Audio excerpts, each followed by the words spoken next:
అక్కడ టిఫిన్లు అయిన తర్వాత నేను వాళ్ళని వీడియో తీస్తూ ఇవన్నీ దాంతోనే ఉన్నాను తప్పితే నేను కూర్చొని పర్టికులర్గా ఏమి ఆహారం తీసుకోలేదు. అంటే చెప్పా కదా, ఆకలి అనిపించదు. మన మనసు అలా అద్భుతమైన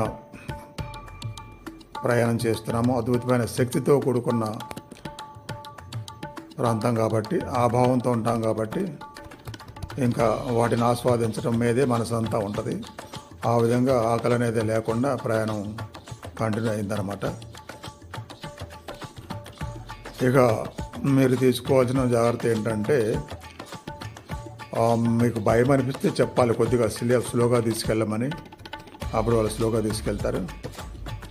వాళ్ళకి పెట్టాల్సిన ఖర్చు 200-300 ఉంటుంది.